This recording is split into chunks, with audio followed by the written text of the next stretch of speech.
The second challenge in marriages, we have said the first one is lack of friendship. The second challenge in marriage, that especially in Africa, is the whole issue about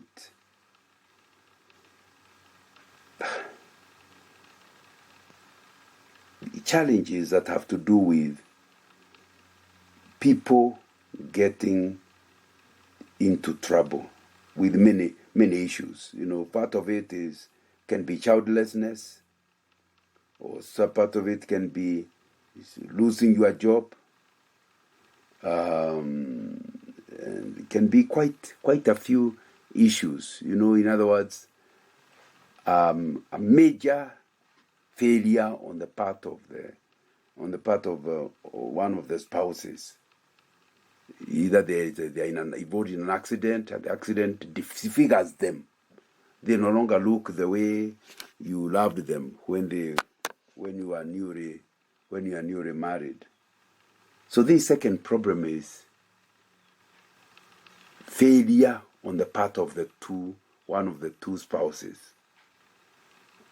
And some of it are things he can improve, but some of these I'm referring to things which he cannot do much about. You can't really hold him accountable for.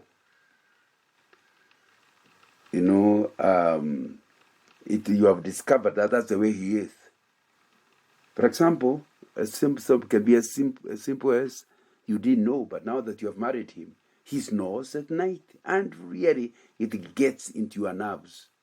You had enjoyed your singlehood, you enjoyed sleeping the 8 hours in a night, then this guy has become your husband and is snoring, waking up in the middle of the night. You cannot enjoy rest. You wake up feeling very tired, and you feel, is this what is going to happen to me?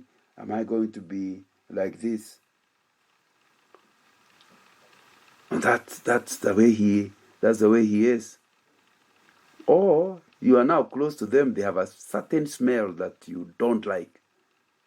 That will be quite a challenge in marriage, because although we encourage long courtships so that you know each other, there are things you will not know until you start living together. And when you discover them, what do? They will certainly be a big challenge to your marriage. You discover challenges. For example, you hadn't realized that your wife, had a scar, somewhere at the back. How would you have known unless you are immoral? Before the wedding, you'll not be naked before you. What do you do now that you have discovered? And maybe she had not thought it's a serious issue, so she didn't even tell you. But you feel very uncomfortable with somebody like that. And that can be quite an issue. So generally speaking, those things happen when you discover after the wedding things that you didn't know, and they are not things you can easily change, but they are there. And they disappoint you that this is the person you have married. You feel like if only you knew them, you wouldn't have married them. Of course, we normally encourage during courtship for each individual to come when they are not going to talk sweet nothings. They answer the question, what is in you that will make the other person never want to marry you? Share them such that they go through the shock before the wedding. That reduces the shocks of the wedding. It's unfair to any spouse for you to hide things that are weaknesses in you if you know them and if you know they are important in the relationship, and then you don't tell them. Because then the people feel manipulated, they feel duped, they feel conned, and that's not very good for your marriage. So we normally encourage people to share medical history, social history, things in the past that could easily affect your marriage, and you share them. And most people, there's enough love to cover them. But sometimes there are things that you didn't regard as important. Even they never appear in that list because to you You are used to it. It doesn't even bother you. And then the person discovers them now in marriage. What does he do? It will certainly challenge. But the worst of them is the fact that when you are a small boy, you actually got an impression of who a bride can be, who a wife can be. Because you attended a wedding and you told yourself, when I grow up, I'd like to have a bride like that one. So you formed a shadow in your mind of the person you are to marry. Now you have been together for 1 year. You can see the person in your bed is not like the person in your mind. And that makes you very dissatisfied, that you do not get the wife of your dreams. You do not get the husband of your dreams. And it's not that there is anything they can do about it. That is who they are. That is what you have gotten, and you have a problem. Somebody said, I think it's the late Dr. Gatere, a psychiatrist, who said, every marriage has the challenge of the shadow that you always wanted to marry and the real one you married. A lot of people end up enduring their marriage and happy about their marriage because they keep comparing the real spouse with the one they had intended to marry. And the one, of course, that is a shadow, it's always much better than the one in the room, because the one in the shadow is just a shadow, some imagination that they are always perfect. So Dr. Atere suggested, if you really want to enjoy your marriage, you have two alternatives. Either you divorce the shadow and stay with the spouse, or you'd have to divorce your spouse, stay with the shadow. Now that the shadow is not something you can stay with, it would be foolish to continue comparing your life with the shadow. Accept that you did not marry the shadow of your dream. This is the one you married. Accept the person and start living with them. And you start enjoying your marriage once you stop that comparison, comparing the real person with a shadow. And I think that will be very, very important. This challenge can be quite a challenge. That you need to think about. Book of Hosea, chapter 3, verse 1, we read, the Lord said to me, go show your love to your wife again, though she is loved by another man and is an adulteress. Love her as the Lord loves the Israelites, though they turn to other gods and love the sacred raisin cakes. Here, you married a woman and you expect her to be faithful to you, but she seems to be interested in other men. What does Hosea do? God tells him, continue and love this woman who has shown interest in other men. Wow, what a challenge. So, what I'm hearing, love her, even if she has weaknesses. Love her, even if there are challenges that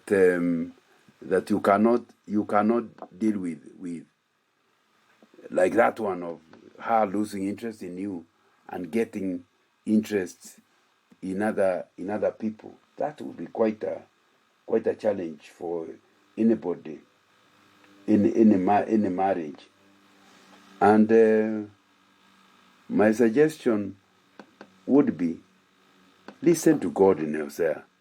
Because you think, is it possible? Yes, God does give power to love the unlovable. And I think that's what we are learning. Of course, you pray that there are not too many of those kind of problems in any marriage. But when it is there, I think it's important that you understand that God will give you the capacity, the ability to withstand it and overcome it, so that you don't just survive your marriage, you thrive you thrive in it. You know, Proverbs 10, verse 12 says, hatred stirs up conflict, but love covers over all wrong. In other words, if you truly love a person, those weaknesses that you have discovered after the wedding, number one, forgive them. Number two, accept them and live with the person with the knowledge of their weaknesses and challenges. That's what I would suggest you do. And with that understanding, you are likely to end up enjoying your marriage. But one of the weaknesses that is even harder, especially in Africa, is where you discover either of the spouse is not able to produce a child. Maybe the man who is impotent or the woman who is barren. What do you do? In Africa, the man would marry a second wife because marriage was for getting children. And you can even get back your dowry. But when it's a Christian marriage, how do you handle that challenge that comes to your marriage when one of you or both of you does not have the ability to produce a child? You know, you have to remind yourself that lack of a child cannot destroy your marriage. Because even if they come and you have the children, it will be clear that they are not part of your marriage. Children come and go.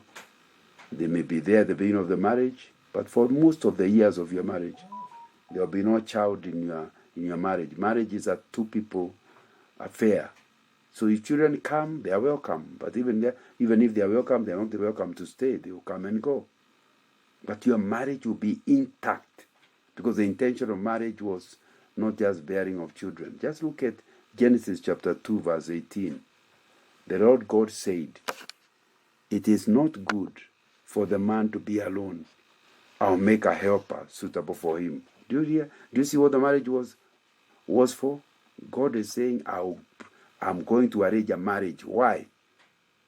So that the man is not alone. They have a companion. Marriage is companionship.